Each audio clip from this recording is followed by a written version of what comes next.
ਜਥੇਦਾਰ ਸ੍ਰੀ ਅਕਾਲ ਤਖਤ ਸਾਹਿਬ ਜੀ, ਸਭ ਨੂੰ ਪਤਾ ਹੈ ਕਿ ਤੁਸੀਂ ਤੇ SGPC ਬਾਦਲਾਂ ਦਾ ਪੱਖ ਪੂਰਦੇ ਰਹੇ ਹੋ। ਇਤਿਹਾਸ ਦੇਖੋ, ਤੂੰ ਦੇਖ ਇਤਿਹਾਸ ਪਹਿਲਾਂ ਜਾ ਕੇ ਕਿ ਵੀ ਇਹ ਚੀਫ ਮਿਨਿਸਟਰ ਇਸ ਤਖਤ ਤੇ ਬਹਿਣ ਵਾਲੇ ਜਿਨ੍ਹਾਂ ਨੇ ਕੌਮ ਨੂੰ ਵੰਗਾਰਿਆ, ਲਲਕਾਰਿਆ, ਪੰਥ ਦੇ ਨਾਲ ਜਿਹੜਾ ਉਹ ਧਰੋਹ ਕਮਾਇਆ, ਉਹਨਾਂ ਦਾ ਹਸ਼ਰ ਕੀ ਹੋਇਆ। ਚੰਗਾ ਹੁੰਦਾ ਜੇ ਤੁਸੀਂ ਅਲਟੀਮੇਟਮ ਬੇਅਦਬੀ ਤੇ ਗਾਇਬ ਹੋਏ ਸ਼੍ਰੀ ਗੁਰੂ ਗ੍ਰੰਥ ਸਾਹਿਬ ਜੀ ਦੇ ਸਰੂਪਾਂ ਲਈ ਜਾਰੀ ਕਰਦੇ, ਨਾ ਕਿ ਹੱਸਦੇ ਵਸਦੇ ਲੋਕਾਂ ਨੂੰ ਭੜਕਾਉਣ ਲਈ। ਹੁਣ ਇਹ ਅਲਫਾਜ਼ ਇਸਤੇਮਾਲ ਕਰ ਰਿਹਾ ਕਿ ਭਾਈ ਉੱਥੇ ਜਿਹੜੇ ਸੈਂਕੜਿਆਂ ਨੌਜਵਾਨ ਜੇਲ੍ਹਾਂ 'ਚ ਨੇ, ਉਹਨਾਂ ਨੂੰ ਛਡਾਉਣ ਦੀ ਗੱਲ ਕਹਿਣਾ, ਹੱਸਦੇ ਵਸਦੇ ਲੋਕਾਂ ਨੂੰ ਭੜਕਾਉਣਾ। ਭਗਵੰਤ ਮਾਨ ਜੀ, ਜਿਵੇਂ ਤੁਸੀਂ ਪੰਜਾਬ ਦੀ ਨੁਮਾਇੰਦਗੀ ਕਰਦੇ ਹੋ, ਉਸੇ ਤਰ੍ਹਾਂ ਮੈਂ ਵੀ ਆਪਣੀ ਕੌਮ ਦਾ ਨਿਮਾਣਾ ਜਿਹਾ ਨੁਮਾਇੰਦਾ ਹਾਂ। ਮੈਨੂੰ ਵੀ ਆਪਣੀ ਕੌਮ ਦੇ ਨਿਰਦੋਸ਼ ਨੌਜਵਾਨਾਂ ਦੇ ਹੱਕਾਂ ਦੀ ਗੱਲ ਕਰਨ ਦਾ ਅਧਿਕਾਰ ਹੈ ਤੇ ਮੇਰਾ ਫਰਜ਼ ਵੀ। ਤੁਸੀਂ ਠੀਕ ਕਿਹਾ, ਅਕਸਰ ਹੀ ਭੋਲੇ ਭਾਲੇ ਧਾਰਮਿਕ ਲੋਕਾਂ ਨੂੰ ਸਿਆਸੀ ਲੋਕ ਵਰਤ ਜਾਂਦੇ, ਪਰ ਮੈਂ ਇਸ ਪੱਖੋਂ ਪੂਰਾ ਸੁਚੇਤ ਹਾਂ। ਤੁਸੀਂ ਧਿਆਨ ਰੱਖੋ, ਆਪਣੀਆਂ ਸਿਆਸੀ ਰੋਟੀਆਂ ਸੇਕਣ ਲਈ, ਪੰਜਾਬ ਨੂੰ ਤੰਦੂਰ ਵਾਂਗ ਮਗਦਾ ਰੱਖਣ ਲਈ ਆਪ ਜੀ ਵਰਗੇ ਰਾਜਨੀਤਿਕ ਲੋਕਾਂ ਨੂੰ ਸਿਆਸੀ ਲੋਕ ਨਾ ਵਰਤਿਆ। ਉਹਨੇ ਕਿਹਾ, ਓਏ ਭਗਵੰਤਾ, ਹੁਣ ਤੂੰ ਅਕਾਲ ਤਖਤ ਨਾਲ ਖਹਿ ਰਿਹਾ। ਉਹਨੇ ਖਹਿਣਾ ਲਫ਼ਜ਼ ਬੜਾ ਖੂਬਸੂਰਤ ਪੰਜਾਬੀ ਦਾ ਲਫ਼ਜ਼ ਹੈ। ਇਹ ਇਵੇਂ ਹੀ ਮੁਗਲ ਵੀ ਖਹਿ ਸੀ, ਮੱਸਾ ਰੰਗੜ ਵੀ ਖਹਿ ਸੀ, ਦੂਜੇ ਵੀ ਸੀ। ਅਕਾਲ ਤਖਤ ਨਾਲ ਟੱਕਰ ਲੈਣ ਵਾਲੇ, ਅਕਾਲ ਤਖਤ ਨਾਲ ਖਹਿਣ ਵਾਲਿਆਂ ਦਾ ਰਹਿੰਦਾ ਕੱਖ ਨਹੀਂ। ਤੂੰ ਕਿਹਦੇ ਮਗਰ ਲੱਗਾ ਹੋਇਆ, ਕੀ ਕਰ ਰਿਹਾ?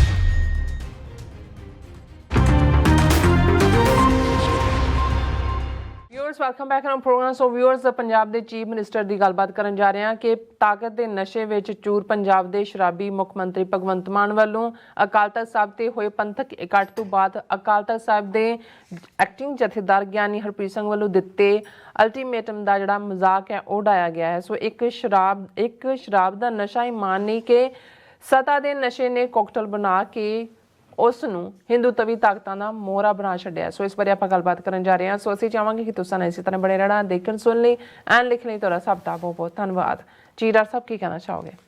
ਦੇਖੋ, ਅਸੀਂ ਕੱਲ੍ਹ ਜ਼ਿਕਰ ਕੀਤਾ ਸੀ ਕਿ ਅਕਾਲ ਤਖਤ ਸਾਹਿਬ ਤੇ ਜਿਹੜਾ ਧਾਰਮਿਕ ਜਥੇਬੰਦੀਆਂ ਦਾ ਇਕੱਠ ਐਕਟਿੰਗ ਜਥੇਦਾਰ ਹਰਪ੍ਰੀਤ ਸਿੰਘ ਹੋਰਾਂ ਨੇ ਸੱਦਿਆ ਸੀ। ਉਸ ਮੌਕੇ ਹਜ਼ਾਰਾਂ ਦੀ ਗਿਣਤੀ 'ਚ ਸਿੱਖ ਸੰਗਤਾਂ ਜਿਹੜੀਆਂ ਨੇ ਉੱਥੇ ਪਹੁੰਚੀਆਂ। ਬਿਲਕੁਲ, ਬੇਸ਼ੱਕ ਇਹਦੇ 'ਚ ਕੋਈ ਸ਼ੱਕ ਨਹੀਂ ਹੈ ਕਿ ਉਸ ਤੋਂ ਪਹਿਲਾਂ IG ਜਿਹੜਾ ਹੈ ਉਹ ਗੁਪਤ ਮੀਟਿੰਗ ਕਰਕੇ ਗਿਆ ਸੀ, ਕੀ ਕੰਸਪਾਇਰ ਹੋਇਆ ਕੀ ਨਹੀਂ। ਪਰ ਉਸ ਪੀਰੀਅਡ 'ਚ ਜਿਹੜੀ ਖੁੱਲ੍ਹੀ ਡਿਸਕਸ਼ਨ ਵਾਲਾ ਸੀ, ਉਹਨੂੰ ਉਹਨਾਂ ਨੇ ਕੱਟ ਕੇ ਔਰ ਉਸ ਨੂੰ ਉਹਨਾਂ ਨੇ ਜਿਹੜਾ ਧਾਰਮਿਕ ਜਥੇਬੰਦੀਆਂ ਤੱਕ ਰੱਖਿਆ ਸੀ। ਪਰ ਇਹਦੇ 'ਚ ਵੀ ਕੋਈ ਸ਼ੱਕ ਨਹੀਂ ਹੈ ਕਿ ਹਜ਼ਾਰਾਂ ਦੀ ਗਿਣਤੀ ਜਿਹੜਾ ਆਪ ਮੁਹਾਰਾ ਸਿੱਖ ਸੰਗਤਾਂ ਦਾ ਪਹੁੰਚਣਾ ਸੀ ਔਰ ਉਹਦੇ 'ਚ ਬੜੀ ਜ਼ੋਰਦਾਰ ਨਾਅਰੇਬਾਜ਼ੀ ਵੀ, ਪੰਜਾਬ ਸਰਕਾਰ ਮੁਰਦਾਬਾਦ ਦੇ ਨਾਅਰੇ, ਉਸ ਨੂੰ ਤੁਸੀਂ ਸੁਣ ਸਕਦੇ ਹੋ, ਸਨ। ਜੋ ਵੀ ਫੈਸਲਾ, ਹਾਲਾਂ ਅਸੀਂ ਉਸ ਨੂੰ ਜਦੋਂ ਡੀਕੋਡ ਦੇ ਨਾਂ ਥੱਲੇ ਡਿਸਕਸ ਕੀਤਾ ਸੀ ਤਾਂ ਅਸੀਂ ਕਿਹਾ ਵੀ ਇਹਦੇ 'ਚੋਂ ਕੁਛ ਬਹੁਤਾ ਨਿਕਲਣ ਵਾਲਾ ਨਹੀਂ ਹੈ। ਲੇਕਿਨ ਫਿਰ ਵੀ ਸਾਨੂੰ ਕੁਛ ਵੀਰਾਂ ਨੇ, ਕੁਛ ਭੈਣਾਂ ਨੇ ਕਿਹਾ ਵੀ ਕਿ ਜੀ ਥੋੜ੍ਹਾ ਜਿਹਾ ਹੱਥ ਹੌਲਾ ਰੱਖੋ ਇਹਨਾਂ 'ਤੇ, ਵੀ ਚਲੋ ਕੋਈ ਨਹੀਂ, ਐਟਲੀਸਟ ਇੱਕ ਸਾਡੇ ਕੋਲ ਪਲੇਟਫਾਰਮ ਅਕਾਲ ਤਖਤ ਦਾ ਹੈ, ਜੇ ਉੱਥੋਂ ਕੁਛ ਨਿਕਲਦਾ ਜਾਂ ਦੂਜਾ। ਮੈਂ ਕਿਹਾ ਜੀ ਵੀ ਗੱਲ ਤਾਂ ਅਲਟੀਮੇਟਲੀ ਕੋਈ ਸੋਲਿਡ ਨਜ਼ਰ ਆਈ ਨਹੀਂ ਹੈ। 24 ਘੰਟੇ ਦਾ ਅਲਟੀਮੇਟਮ ਜ਼ਰੂਰ ਦਿੱਤਾ ਹੈ, ਲੇਕਿਨ ਉਸ ਤੋਂ ਬਾਅਦ ਕੋਈ ਮੋਰਚਾ, ਕੋਈ ਧਰਨਿਆਂ ਨੂੰ ਵੀ ਉਹਨਾਂ ਨੇ ਨੈਗੇਟ ਕੀਤਾ। ਮੋਰਚੇ ਦੀ ਤਾਂ ਗੱਲ, ਵਹੀਰ ਦੀ ਗੱਲ ਜ਼ਰੂਰ ਕੀਤੀ, ਉਹ ਵੀ ਅਸੀਂ ਕਾਫਲਾ ਬਣਾ ਕੇ ਜਾਵਾਂਗੇ, ਸਾਰਿਆਂ ਦਾ ਕਰਾਂਗੇ, ਕਦੋਂ ਹੋਏਗਾ। ਸੋ ਰਾਦਰ ਅਸੀਂ ਉਸ ਤੋਂ ਕੋਈ ਇਹ ਨਹੀਂ ਸੀ ਦੇਖ ਰਹੇ ਕਿ ਕੋਈ ਸੋਲਿਡ ਉਸ 'ਚੋਂ ਕੋਈ ਪ੍ਰੋਗਰਾਮ ਨਿਕਲਿਆ ਜਾਂ ਨਿਕਲੇਗਾ। ਲੇਕਿਨ ਇਹਦੇ ਬਾਵਜੂਦ ਤੁਸੀਂ ਹੰਕਾਰ ਦਾ, ਇੱਕ ਪਾਸੇ ਤਾਂ ਸ਼ਰਾਬੀ ਬੰਦਾ ਉਹੀ ਅੱਧੀ ਮੱਤ ਮਾਰੀ ਹੁੰਦੀ ਹੈ, ਜਿਸ ਨੂੰ ਗੁਰੂ ਸਾਹਿਬ ਨੇ ਵੀ ਕਿਹਾ ਕਿ ਭਾਈ ਇਹ ਮੱਤ ਦੇ ਵਿੱਚ ਆ ਕੇ ਬਰਲੂ ਵੜ ਜਾਂਦਾ ਹੈ, ਉਲਟਾ ਹੁੰਦਾ। ਔਰ ਤਾਕਤ ਦਾ ਨਸ਼ਾ ਕੀ ਹੈ, ਮੈਨੂੰ ਉਹ ਯਾਦ ਆਇਆ, ਹਬੀਬ ਜ਼ਾਲਬ ਪਾਕਿਸਤਾਨ ਦੇ ਰੈਵੋਲੂਸ਼ਨਰੀ ਸ਼ਾਇਰ ਹੋਏ ਨੇ।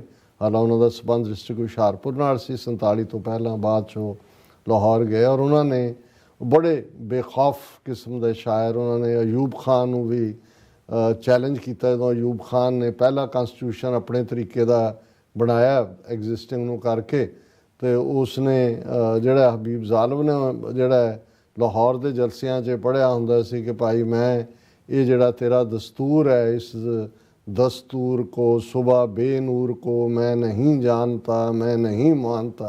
और ये एक इस किस्म के बेबाक शायर की शायरी ने ही वो सारे दा मिट्टी बना। पर जो जियाउल हक आया उही दौर दौरा, और हबीब ਜ਼ਾਲਮ ਦਾ ਉਹ ਸ਼ੇਅਰ ਜਿਹੜਾ ਮੈਨੂੰ ਹਮੇਸ਼ਾ ਹੀ ਲੱਗਦਾ ਹੈ ਕਿ ਭਾਈ ਇਹ ਪਤਾ ਨਹੀਂ ਕੁਛ ਮਾਇਆ ਦਾ ਅਸਰ ਹੁੰਦਾ ਹੈ ਜਾਂ ਕੀ ਕੋਈ ਬੁੱਧੀ ਭ੍ਰਿਸ਼ਟ ਹੁੰਦੀ ਹੈ ਕਿ ਜਿਹੜਾ ਵੀ ਹੰਕਾਰਿਆ ਹੋਇਆ ਰੂਲਰ ਹੈ, ਔਰ ਜਿਸ ਕੁਰਸੀ ਤੇ ਇਹ ਬੈਠਾ ਹੈ ਭਗਵੰਤ ਮਾਨ, ਉਸ ਦੇ ਵਿੱਚ ਉੱਤੇ ਪ੍ਰਤਾਪ ਸਿੰਘ ਕੈਰੋਂ ਦਾ ਕੀ ਹਸ਼ਰ ਹੋਇਆ। ਪ੍ਰਤਾਪ ਸਿੰਘ ਕੈਰੋਂ ਨੇ ਜਿਹੜੇ ਬਾਰੇ ਸੀ ਕਿ ਆਇਰਨ ਫਿਸਟ ਦੇ ਨਾਲ ਉਹ ਜਿਹਨੂੰ ਮਰਜ਼ੀ ਐਕਸੀਅਨ ਨੂੰ ਓਵਰਸੀਅਰ ਬਣਾ ਦੇ, ਜਿਹੜੇ ਮਰਜ਼ੀ ਓਵਰਸੀਅਰ ਨੂੰ ਐਕਸੀਅਨ ਬਣਾ ਦੇ, ਇਵੇਂ ਉਹ ਰੂਲ ਕਰਦਾ ਸੀ ਕੈਰੋਂ। ਔਰ ਨਹਿਰੂ ਨੇ ਰੱਖਿਆ ਹੋਇਆ ਸੀ ਕੈਰੋਂ ਨੂੰ ਪੰਜਾਬ ਸਿੱਖਾਂ ਨੂੰ ਕੁੱਟ ਚਾੜਨ ਲਈ। ਕੈਰੋਂ ਦੇ ਜ਼ਮਾਨੇ 'ਚ ਪੰਜਾਬੀ ਸੂਬਾ ਜ਼ਿੰਦਾਬਾਦ ਲਫ਼ਜ਼ ਦੇ ਉੱਤੇ ਵੀ ਪਾਬੰਦੀ ਲੱਗ ਗਈ ਸੀ। ਬਠਿੰਡਾ ਜੇਲ੍ਹ ਦੇ ਵਿੱਚ ਗੋਲੀ ਚਲਾ ਕੇ ਉਹਨਾਂ ਨੇ ਉਹਨੂੰ ਮਾਰਿਆ ਸੀ। ਉਹਨੇ ਕਿਹਾ ਸੀ ਜੀ ਮੈਂ ਨਹੀਂ ਬਣਨ ਦਿੰਦਾ। ਨਹਿਰੂ ਨੂੰ ਵੀ ਸੀ ਵੀ ਨਹਿਰੂ ਦਾ ਉਹਨੂੰ ਖੁੱਲ੍ਹੀ ਛੁੱਟੀ ਦਿੱਤੀ ਹੋਈ ਸੀ, ਭਾਵੇਂ ਉਹਦੇ ਮੁੰਡੇ ਪੂਰੇ ਬਦਮਾਸ਼ੀ 'ਤੇ ਉਤਰੇ ਹੁੰਦੇ ਸੀ, ਗੁਰਿੰਦਰ ਕੈਰੋਂ ਔਰ ਸੁਰਿੰਦਰ ਕੈਰੋਂ। ਲੇਕਿਨ ਅਲਟੀਮੇਟਲੀ ਕੁਰਸੀਓਂ ਵੀ ਉਹ ਲੱਥਾ, ਔਰ ਉਸੇ ਹੀ ਪ੍ਰਤਾਪ ਸਿੰਘ ਕੈਰੋਂ ਦਾ ਮਰਡਰ ਵੀ ਹੋਇਆ। ਉਹ ਦਿੱਲੀ ਤੋਂ ਪੰਜਾਬ ਆ ਰਿਹਾ ਸੀ, ਉਹਦੀ ਵਜ੍ਹਾ ਕਰਕੇ ਉਹਦਾ ਪੀਏ ਨਾਲ ਧਰਮਪਾਲ ਕੇ ਕੌਣ ਸੀ ਉਹਦਾ ਵੀ, ਉਹਦੇ ਡਰਾਈਵਰ ਦਾ ਵੀ ਮਰਡਰ ਹੋਇਆ। ਸੋ ਇਹ ਪੰਜਾਬ ਦੇ ਵਿੱਚ ਜਾਂ ਭਾਰਤ 'ਚ ਜੇ ਕਹਿਣਾ ਹੋਵੇ ਕਿ ਗਾਂਧੀ ਤੋਂ ਬਾਅਦ ਦੂਸਰਾ ਹਾਈ ਲੈਵਲ ਮਰਡਰ ਸੀ। ਫਿਰ ਜੇ ਤੁਸੀਂ 90ਵਿਆਂ ਦੇ ਦੌਰ 'ਚ ਦੇਖੋ, ਬੇਅੰਤਾ ਬੁੱਚੜ ਜਿਹਨੇ 50,000 ਤੋਂ ਜ਼ਿਆਦਾ ਸਿੱਖ ਨੌਜਵਾਨ ਮਾਰੇ, ਲੇਕਿਨ ਜਦੋਂ ਉਸ ਦਾ ਅੰਤ ਹੋਇਆ ਰਾਵਣ ਦਾ 31 ਅਗਸਤ 1995 ਨੂੰ, ਨਾਲ 15-16 ਸਪਾਈ ਵੀ ਉੜ ਗਏ ਜਿਹੜਾ ਆਤਮਘਾਤੀ ਬੰਬ ਦੇ ਨਾਲ। ਹੁਣ ਇਹੀ ਪਾਰਟ ਹੁਣ ਜਿਹਨੂੰ ਜ਼ਿਆਉਲ ਹੱਕ ਨੂੰ, ਉਹ ਵੀ ਜ਼ਿਆਉਲ ਹੱਕ ਉਸੇ ਅਯੂਬ ਖਾਨ ਵਾਂਗ ਔਰ ਉਸ ਕਿਸਮ ਦਾ ਹੀ ਯਹੀਆ ਖਾਨ ਵਾਂਗ ਮਾਰਸ਼ਲ ਲਾ ਲਾਇਆ ਹੋਇਆ ਸੀ। ਤਾਂ ਉਹਨੇ ਇੱਕ ਸ਼ੇਅਰ ਕਿਹਾ ਹਬੀਬ ਜ਼ਾਲਮ ਨੇ कि तुमसे पहले भी एक शख्स जो यहाँ तख्ते नशीं था उसको भी अपने खुदा होने का इतना ही यकीन था कि जिवें तू रब बनया होया है ना, तेरे तो पहला भी एक शख्स अयूब खान वाल, तुमसे पहले भी एक शख्स जो यहाँ तख्ते नशीं था, यहिया खान भी डिक्टेटर है टेम्परेरी, तुमसे पहले भी एक शख्स जो यहाँ तख्ते नशीं था, तख्ते बैठे, उसको भी अपने खुदा होने का इतना ही यकीन था। हुण कि भी तेरे सिर ते वाल नहीं, शराब नाल तू रज्जिया हुंदा है, जाली जिहा ਉਹ ਜਿਵੇਂ ਜਾਦੂਗਰ ਬੰਗਾਲੀ ਆਉਂਦੇ ਹੁੰਦੇ ਸੀ ਤੇ ਉਹਨਾਂ ਦੇ ਸਿਰਾਂ ਤੇ ਵੀ ਪੱਗਾਂ ਹੁੰਦੀਆਂ ਸੀ, ਸੱਪ ਸੁੱਪ ਵੀ ਕੱਢਦੇ ਸੀ ਬੀਨ ਜਿਹੀ ਨਾਲ ਲਾ ਕੇ, ਉਦਾਂ ਦੀ ਤੇਰੀ ਕਰਤੂਤ ਹੈ। ਬੀਨ ਹੀ ਤੇਰੇ ਹੱਥ 'ਚ ਹੈ, ਉਹ ਤੇਰੀ ਜ਼ਬਾਨ ਹੀ ਬੀਨ ਵਾਂਗ ਹੁੰਦੀ ਹੈ। ਤੂੰ ਸੁਣਾ ਕੇ ਲਤੀਫੇ ਚੁਟਕਲੇ ਬਿਨਾਂ ਕਿਸੇ ਕਾਬਲੀਅਤ ਦੇ ਉਸ ਥਾਂ ਦੇ ਉੱਤੇ ਆ ਕੇ ਬੈਠਾ ਹੈ। ਭਗਤ ਸਿੰਘ ਦੇ ਨਾਂ ਨੂੰ ਵੀ ਵਰਤ ਰਿਹਾ ਹੈ, ਅੰਬੇਦਕਰ ਦੇ ਨੂੰ ਵੀ ਵਰਤ ਰਿਹਾ ਹੈ, ਔਰ ਆਪਣੇ ਟੱਬਰ ਦਾ ਵੀ ਜਲੂਸ ਕੱਢਿਆ ਹੋਇਆ ਉੱਥੇ ਰੰਗਲਾ ਪੰਜਾਬ ਬਣਾਉਣ ਦੇ ਨਾਂ ਥੱਲੇ। ਬਾਹਰ ਜਿਹੜਾ ਉਹ ਕੀ ਹੈ, ਮੈਂ ਹੁਣ ਉਹਦੇ 'ਚ ਕਈ ਵਾਰ ਮੈਂ ਗਰੇਜ਼ ਕਰਦਾ ਪਰਸਨਲ ਲਾਈਫ 'ਤੇ ਕਹਿਣ ਤੋਂ, ਲੇਕਿਨ ਜਦੋਂ ਇਸ ਕਿਸਮ ਦੇ ਜਿਹੜੇ ਬਦਕਾਰ ਕਿਸਮ ਦੇ ਲੋਕ ਜਿਨ੍ਹਾਂ ਦਾ ਕੋਈ ਨਾ ਆਪਣਾ ਰਹਿਣ ਸਹਿਣ ਹੈ ਨਾ ਦੂਜਾ, ਭਾਈ ਧਰਮ ਤਾਂ ਮਜ਼ਹਬ ਤਾਂ ਤੁਹਾਡਾ ਵਿਸ਼ਾ ਹੀ ਨਹੀਂ ਹੈ। ਤੁਸੀਂ ਵੈਸੇ ਹੀ ਜੇ ਤੁਹਾਡਾ ਪਿਓ ਕੇਜਰੀਵਾਲ ਹੈ, ਕੇਜਰੀਵਾਲ ਦਾ ਪਿਓ ਗਾਂਧੀ ਹੈ, ਤੇ ਤੁਸੀਂ ਗੁਰੂ ਗੋਬਿੰਦ ਸਿੰਘ ਦੇ ਤਾਂ ਪੁੱਤਰ ਹੀ ਨਹੀਂ ਹੈਗੇ। ਅਕਾਲ ਤਖਤ ਖਾਲਸਾ ਪੰਥ ਗੁਰੂ ਕੇ ਪੁੱਤਰਾਂ ਲਈ, ਅਕਾਲ ਤਖਤ ਸਾਡਾ ਤਖਤ ਹੈ, ਗੁਰੂ ਕੇ ਖਾਲਸੇ ਦਾ ਤਖਤ ਹੈ। ਇੱਥੇ ਫੈਸਲੇ ਹਾਂ ਸਾਡੇ ਵੀ ਕੰਸਰਨ ਨੇ, ਬਾਦਲ ਟੱਬਰ ਦਾ ਜਾਂ ਅਦਰਵਾਈਜ਼ ਕਿਸੇ ਦਾ ਕੀ ਰੋਲ ਹੁੰਦਾ ਹੈ, ਪਰ ਇਹ ਸਾਡਾ ਇੱਕ ਪੰਥ ਪਰਿਵਾਰ ਦਾ, ਤੁਸੀਂ ਤਾਂ ਪੰਥ ਦਾ ਹਿੱਸਾ ਨਹੀਂ ਹੈਗੇ। ਤੁਸੀਂ ਤਾਂ ਆਪਣੇ ਆਪ ਨੂੰ ਸਿੱਖ ਨਹੀਂ ਮੰਨਦੇ ਹੋ, ਹੈ ਹੀ ਨਹੀਂ ਹੋ। ਤੁਸੀਂ ਸਿੱਖ ਮੰਨਣਾ ਕੀ ਹੈ?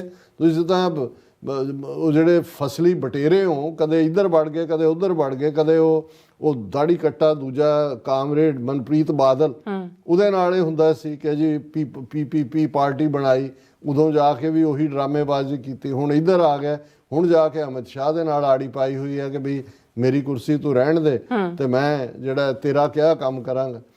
ਹੁਣ ਹਾਲਾਂ ਅਸੀਂ ਸਮਝਦੇ ਹਾਂ ਕਿ ਵੀ ਜੋ ਕੁਛ ਅਕਾਲ ਤਖਤ ਦੇ ਐਕਟਿੰਗ ਜਥੇਦਾਰ ਨੇ ਕਿਹਾ ਇਹ ਕੋਈ ਹੁਕਮਨਾਮਾ ਰੂਪ ਚ ਨਹੀਂ ਸੀ। ਉਹਨਾਂ ਨੇ ਵਿਚਾਰ ਐਕਸਪ੍ਰੈਸ ਕੀਤੇ ਔਰ ਜ਼ਾਹਰ ਹੈ ਕਿ ਚਲੋ ਡਾਇਲੌਗ ਨੂੰ ਇਨੀਸ਼ੀਏਟ ਕੀਤਾ ਔਰ ਆਉਣ ਵਾਲੇ ਪੀਰੀਅਡ 'ਚ ਹਾਲਾਂ ਉਹ ਆਪਣੀ ਵੀ ਜਿਹੜਾ ਉਹ ਕਰ ਰਹੇ ਨੇ ਜੋ ਉਹਨਾਂ ਦਾ ਏਜੰਡਾ ਹੋਏਗਾ ਬਾਦਲ ਦਲ ਦਾ ਜਾਂ ਦੂਜਾ, ਪਰ ਉਸ ਨੂੰ ਜਿਵੇਂ ਭਗਵੰਤ ਮਾਨ ਨੇ ਰਿਡੀਕਿਊਲ ਕਰਨ ਦੀ ਕੋਸ਼ਿਸ਼ ਕੀ, ਇਹ ਡਾਇਰੈਕਟ ਚੈਲੰਜ ਹੈ। ਔਰ ਇਹ ਅੱਜ ਹੀ ਉਹ ਹੈ ਤਾਂ ਮੈਂ ਉਹਨੂੰ ਬਹੁਤਾ ਨਹੀਂ ਕਦੇ ਫੋਲੋ ਕੀਤਾ, ਲੱਖਾ ਸਿਧਾਣਾ, ਉਹਨੇ ਬੜੀ ਸੋਹਣੀ ਗੱਲ ਕਹੀ। ਉਹਨੇ ਕਿਹਾ ਓਏ ਭਗਵੰਤਾ ਹੁਣ ਤੂੰ ਅਕਾਲ ਤਖਤ ਨਾਲ ਖਹਿ ਰਿਹਾ। ਉਹਨੇ ਖਹਿਣਾ ਲਫ਼ਜ਼ ਬੜਾ ਖੂਬਸੂਰਤ ਪੰਜਾਬੀ ਦਾ ਲਫ਼ਜ਼ ਹੈ। ਇਹ ਇਵੇਂ ਹੀ ਮੁਗਲ ਵੀ ਖਹਿ ਸੀ, ਮੱਸਾ ਰੰਗੜ ਵੀ ਖਹਿ ਸੀ, ਦੂਜੇ ਵੀ ਸੀ। ਅਕਾਲ ਤਖਤ ਨਾਲ ਟੱਕਰ ਲੈਣ ਵਾਲੇ, ਅਕਾਲ ਤਖਤ ਨਾਲ ਖਹਿਣ ਵਾਲਿਆਂ ਦਾ ਰਹਿੰਦਾ ਕੱਖ ਨਹੀਂ। ਤੂੰ ਕਿਹਦੇ ਮਗਰ ਲੱਗਾ ਹੋਇਆ, ਕੀ ਕਰ ਰਿਹਾ? ਹੁਣ ਉਹ ਭਗਵੰਤ ਮਾਨ ਨੇ ਕੀ ਟਵੀਟ ਕੀਤਾ, ਜਥੇਦਾਰ ਸ੍ਰੀ ਅਕਾਲ ਤਖਤ ਸਾਹਿਬ ਜੀ, ਸਭ ਨੂੰ ਪਤਾ ਹੈ ਕਿ ਤੁਸੀਂ ਤੇ SGPC ਬਾਦਲਾਂ ਦਾ ਪੱਖ ਪੂਰਦੇ ਰਹੇ ਹੋ। ਇਤਿਹਾਸ ਦੇਖੋ, ਤੂੰ ਦੇਖ ਇਤਿਹਾਸ ਪਹਿਲਾਂ ਜਾ ਕੇ ਕਿ ਵੀ ਇਹ ਚੀਫ ਮਿਨਿਸਟਰ ਇਸ ਤਖਤ ਤੇ ਬਹਿਣ ਵਾਲੇ ਜਿਨ੍ਹਾਂ ਨੇ ਕੌਮ ਨੂੰ ਵੰਗਾਰਿਆ, ਲਲਕਾਰਿਆ, ਪੰਥ ਦੇ ਨਾਲ ਜਿਹੜਾ ਉਹ ਧਰੋਹ ਕਮਾਇਆ, ਉਹਨਾਂ ਦਾ ਹਸ਼ਰ ਕੀ ਹੋਇਆ। ਇਤਿਹਾਸ ਦੇਖੋ, ਕਈ ਜਥੇਦਾਰਾਂ ਨੂੰ ਬਾਦਲਾਂ ਨੇ ਆਪਣੇ ਸਵਾਰਥ ਲਈ ਵਰਤਿਆ। ਚੰਗਾ ਹੁੰਦਾ ਜੇ ਤੁਸੀਂ ਅਲਟੀਮੇਟਮ ਬੇਅਦਬੀ ਤੇ ਗਾਇਬ ਹੋਏ ਸ੍ਰੀ ਗੁਰੂ ਗ੍ਰੰਥ ਸਾਹਿਬ ਜੀ ਦੇ ਸਰੂਪਾਂ ਲਈ ਜਾਰੀ ਕਰਦੇ, ਨਾ ਕਿ ਹੱਸਦੇ ਵਸਦੇ ਲੋਕਾਂ ਨੂੰ ਭੜਕਾਉਣ ਲਈ। ਹੁਣ ਇਹ ਅਲਫਾਜ਼ ਇਸਤੇਮਾਲ ਕਰ ਰਿਹਾ ਕਿ ਭਾਈ ਉੱਥੇ ਜਿਹੜੇ ਸੈਂਕੜਿਆਂ ਨੌਜਵਾਨ ਜੇਲ੍ਹਾਂ 'ਚ ਨੇ, ਉਹਨਾਂ ਨੂੰ ਛਡਾਉਣ ਦੀ ਗੱਲ ਕਹਿਣਾ, ਹੱਸਦੇ ਵਸਦੇ ਲੋਕਾਂ ਨੂੰ ਭੜਕਾਉਣਾ, ਔਰ ਕੌਮ ਦੀ ਪੰਥ ਦੀ ਗੱਲ ਕਰਨੀ ਜਿਹੜੀ ਹੈ ਉਹ ਉਸ ਦੇ ਉੱਤੇ ਵੀ ਜਿਹੜਾ ਇਹ ਕੱਲ ਨੂੰ ਅਸੀਂ ਤਾਂ ਕਹਿੰਦੇ ਹਾਂ ਕਿ ਭਾਈ ਅਰੈਸਟ ਕਰੋ, ਤੁਸੀਂ ਜਥੇਦਾਰ ਨੂੰ ਵੀ ਕਰੋ, ਬਾਕੀਆਂ ਨੂੰ ਵੀ ਕਰੋ। ਹੁਣ ਜਦੋਂ ਨੰਗੇ ਚਿੱਟੇ ਹੋ ਕੇ ਤੂੰ ਸ਼ਰਾਬੀ ਆ, ਤੂੰ ਖੇਡ ਅਮਿਤ ਸ਼ਾਹ ਦੀ, ਹਿੰਦੂ ਤਵੀਆਂ ਦੀ, ਪਹਿਲਾਂ ਵੀ ਉਹ ਘਟੀਆ ਕੇਜਰੀਵਾਲ ਬੇਈਮਾਨ ਜਿਹੜਾ ਅੰਨਾ ਹਜ਼ਾਰੇ ਨਾਲ ਵੀ ਉਹਨੇ ਧਰੋਹ ਕਮਾਇਆ, ਉੱਥੋਂ ਨਿਕਲਿਆ, ਉਹ ਹਿੰਦੂ ਤਵੀਆਂ ਦੇ ਏਜੰਡੇ ਤੇ ਤੁਸੀਂ ਕੰਮ ਕਰਦੇ ਆਏ ਹੋ। ਪਰ ਮੈਂ ਸਮਝਦਾ ਕਿ ਭਾਈ ਜਥੇਦਾਰ ਸਾਹਿਬ ਨੇ ਇਸ ਦਾ ਠੀਕ ਜਵਾਬ ਦਿੱਤਾ ਹੈ, ਹੰਬਲ ਵੇ ਨਾਲ, ਬਟ ਵੈਰੀ ਫੋਰਸਫੁਲ। ਉਹਨਾਂ ਨੇ ਜਿਹੜਾ ਇਸ ਦੇ ਉੱਤੇ ਕਿਹਾ, ਭਗਵੰਤ ਮਾਨ ਜੀ, ਜਿਵੇਂ ਤੁਸੀਂ ਪੰਜਾਬ ਦੀ ਨੁਮਾਇੰਦਗੀ ਕਰਦੇ ਹੋ, ਉਸੇ ਤਰ੍ਹਾਂ ਮੈਂ ਵੀ ਆਪਣੀ ਕੌਮ ਦਾ ਨਿਮਾਣਾ ਜਿਹਾ ਨੁਮਾਇੰਦਾ ਹਾਂ। ਮੈਨੂੰ ਵੀ ਆਪਣੀ ਕੌਮ ਦੇ ਨਿਰਦੋਸ਼ ਨੌਜਵਾਨਾਂ ਦੇ ਹੱਕਾਂ ਦੀ ਗੱਲ ਕਰਨ ਦਾ ਅਧਿਕਾਰ ਹੈ ਤੇ ਮੇਰਾ ਫਰਜ਼ ਵੀ ਹੈ। ਬਿਲਕੁਲ। ਉਹਨਾਂ ਨੇ ਅੱਗੇ ਲਿਖਿਆ, ਤੁਸੀਂ ਠੀਕ ਕਿਹਾ, ਅਕਸਰ ਹੀ ਭੋਲੇ ਭਾਲੇ ਧਾਰਮਿਕ ਲੋਕਾਂ ਨੂੰ ਸਿਆਸੀ ਲੋਕ ਵਰਤ ਜਾਂਦੇ ਹਨ, ਪਰ ਮੈਂ ਇਸ ਪੱਖੋਂ ਪੂਰਾ ਸੁਚੇਤ ਹਾਂ। ਪਰ ਤੁਸੀਂ ਧਿਆਨ ਰੱਖੋ, ਆਪਣੀਆਂ ਸਿਆਸੀ ਰੋਟੀਆਂ ਸੇਕਣ ਲਈ, ਪੰਜਾਬ ਨੂੰ ਤੰਦੂਰ ਵਾਂਗ ਮਗਦਾ ਰੱਖਣ ਲਈ ਆਪ ਜੀ ਵਰਗੇ ਰਾਜਨੀਤਿਕ ਲੋਕਾਂ ਨੂੰ ਸਿਆਸੀ ਲੋਕ ਨਾ ਵਰਤ ਜਾਣ। ਇਹ ਬਿਲਕੁਲ ਮੋੜਵਾਂ ਵਾਰ ਹੈ। ਰਾਜਨੀਤੀ ਲਈ ਸੰਵਾਦ ਬਾਅਦ ਵਿੱਚ ਕਰਾਂਗੇ, ਪਹਿਲਾਂ ਆਓ ਰਲ ਕੇ ਪੰਜਾਬ ਬਚਾਈਏ ਤੇ ਘਰੇ ਉਡੀਕ ਰਹੀਆਂ ਮਾਵਾਂ ਨੂੰ ਉਹਨਾਂ ਦੇ ਜੇਲੀ ਡੱਕੇ ਨਿਰਦੋਸ਼ ਪੁੱਤਰਾਂ ਨਾਲ ਮਿਲਾਈਏ ਤੇ ਅਸੀਸ ਲਈਏ, ਵਾਹਿਗੁਰੂ ਭਲੀ ਕਰੇ। ਇਹ ਬਿਲਕੁਲ ਗ੍ਰੇਸਫੁਲ ਜਵਾਬ, ਬਿਲਕੁਲ ਫਰਮ। ਉਹਨੂੰ ਉਹਦੀ ਔਕਾਤ ਵੀ ਦਿਖਾਈ ਕਿ ਵੀ ਤੁਸੀਂ ਸਿਆਸੀ ਲੋਕਾਂ ਨੇ ਜਿਨ੍ਹਾਂ ਦੇ ਤੂੰ ਢਹਿ ਚੜਿਆ ਹੋਇਆ ਇਹ ਤੰਦੂਰ ਮਗਾਇਆ, ਜਿਨ੍ਹਾਂ 'ਚ ਤੁਸੀਂ ਪੰਜਾਬ ਦੀ ਨੌਜਵਾਨੀ ਨੂੰ ਸਾੜਨਾ ਚਾਹੁੰਦੇ ਹੋ, ਔਰ ਇਸ ਦੇ ਲਈ ਜਿਹੜਾ ਜੇ ਕੁਝ ਕਰਨਾ ਤੇ ਉਹਨਾਂ ਜਿਹੜੀਆਂ ਮਾਵਾਂ ਡੀਕਦੀਆਂ ਨੇ ਜਿਨ੍ਹਾਂ ਦੇ ਬੱਚਿਆਂ ਨੂੰ ਚੁੱਕ ਕੇ ਡੱਕਿਆ, ਉਹਨਾਂ ਨੂੰ ਕਰਨ ਲਈ ਕਰੀਏ। ਔਰ ਇਸ ਦੇ ਉੱਤੇ ਡਾਕਟਰ ਧਰਮਵੀਰ ਗਾਂਧੀ ਸਾਬਕਾ MP, ਉਹਨਾਂ ਨੇ ਬਿਲਕੁਲ ਠੀਕ ਟਿੱਪਣੀ ਕੀਤੀ। ਉਹਨਾਂ ਨੇ ਇਹਨੂੰ ਭਗਵੰਤ ਮਾਨ ਨੂੰ ਲਾਹਨਤ ਪਾਈ ਹੈ। ਉਹਨਾਂ ਨੇ ਕਿਹਾ ਕਿ ਵੀ ਧਾਰਮਿਕਤਾ ਮੇਰੀ ਜੀਵਨ ਜਾਂਚ ਦਾ ਹਿੱਸਾ ਨਾ ਹੋਣ ਦੇ ਬਾਵਜੂਦ, ਡਾਕਟਰ ਧਰਮਵੀਰ ਗਾਂਧੀ ਕਿਸੇ ਮਜ਼ਹਬ 'ਚ ਯਕੀਨ ਨਹੀਂ ਰੱਖਦੇ, ਧਾਰਮਿਕਤਾ ਬ੍ਰੈਕਟ 'ਚ ਉਹਨਾਂ ਨੇ ਲਿਖਿਆ ਰਿਲੀਜੀਓਸਿਟੀ, ਮੇਰੀ ਜੀਵਨ ਜਾਂਚ ਦਾ ਹਿੱਸਾ ਨਾ ਹੋਣ ਦੇ ਬਾਵਜੂਦ ਮੈਂ ਮਹਿਸੂਸ ਕਰਦਾ ਹਾਂ ਕਿ ਮੁੱਖ ਮੰਤਰੀ ਪੰਜਾਬ ਨੇ ਸ਼੍ਰੀ ਅਕਾਲ ਤਖਤ ਦੇ ਜਥੇਦਾਰ ਪ੍ਰਤੀ ਸਿਆਸੀ ਤੇ ਅਮਰਿਆਦਤ ਭਾਸ਼ਾ ਵਰਤ ਕੇ ਆਪਣੇ ਅਹੁਦੇ ਅਤੇ ਖਾਸ ਕਰਕੇ ਸ਼੍ਰੀ ਅਕਾਲ ਤਖਤ ਦੀ ਕਦਰ ਘਟਾਈ ਹੈ। ਉਹਨੂੰ ਮਤਲਬ ਕੰਡੈਮ ਕੇ ਲਾਨਤ ਪਾਈ ਹੈ ਕਿ ਸ਼ਰਮ ਕਰ। ਉਹਨੂੰ ਕਿਹਾ ਮੈਂ ਭਾਵੇਂ ਰਿਲੀਜੀਅਸ ਨਹੀਂ ਹਾਂ, ਮੈਂ ਸਿੱਖ ਵੀ ਨਹੀਂ ਨੇ, ਲੇਕਿਨ ਉਹਨਾਂ ਨੇ ਕਿਹਾ ਵੀ ਜੋ ਤੂੰ ਅਪੱਧਰ ਭਾਸ਼ਾ ਔਰ ਗੈਰ ਮਰਿਆਦਾ ਵਾਲੀ ਜ਼ੁਬਾਨ ਇਸਤੇਮਾਲ ਕੀਤੀ ਹੈ, ਤੂੰ ਜਿਹੜੀ ਹੈ ਇਸ ਦੇ ਲਈ ਅਕਾਲ ਤਖਤ ਦੀ ਤੋਹੀਨ ਕੀਤੀ ਹੈ। ਸੋ ਬਾਕੀ ਇਤਿਹਾਸ ਦੇ ਵਿੱਚ ਸਿੱਖਾਂ ਨੂੰ ਅਸਾਂ ਤਾਂ ਸਦੀਆਂ ਪਹਿਲਾਂ ਦੀਆਂ ਕਈਆਂ ਗੱਲਾਂ ਕਿਸੇ ਦੀਆਂ ਨਹੀਂ ਭੁੱਲੀਆਂ, ਪਰਉਪਕਾਰ ਵੀ ਨਹੀਂ ਭੁੱਲਿਆ। ਔਰ ਇਸੇ ਤਰ੍ਹਾਂ ਸਰ ਸਿਮਰਜੀਤ ਸਿੰਘ ਮਾਨ ਨੇ ਵੀ ਕਿਹਾ ਭਗਵੰਤ ਮਾਨ ਸਿੱਖਾਂ ਨੂੰ ਸ਼ਰਮਿੰਦਾ ਕਰਵਾ ਰਹੇ ਹਨ। ਪੱਗ ਹੀ ਉਹਦੇ ਸਿਰ ਤੇ ਇਸ ਲਈ ਰੱਖੀ ਹੈ, ਉਹ ਜਿਹੜਾ ਸੱਪ ਕੱਢਣ ਵਾਲੇ ਟੋਕਰੀ ਚੋਂ ਬੰਗਾਲ ਦੇ ਮਦਾਰੀ ਵਾਂਗ, ਤਾਂ ਕਿ ਸਿੱਖਾਂ ਦਾ ਮਜ਼ਾਕ ਉਡਾਇਆ ਜਾਵੇ। ਬਿਲਕੁਲ ਆਰ ਸਾਹਿਬ, ਤੁਹਾਡਾ ਬਹੁਤ ਬਹੁਤ ਸ਼ੁਕਰੀਆ। ਇਸ ਵਕਤ ਲੈਣਾ ਬ੍ਰੇਕ। ਵਿਊਅਰਸ ਤੁਸੀਂ ਇਸੇ ਤਰ੍ਹਾਂ ਬਣੇ ਰਹਿਣਾ, ਮਿਲਦੇ ਹਾਂ ਆਫਟਰ ਦਿਸ ਸ਼ਾਰਟ ਬ੍ਰੇਕ।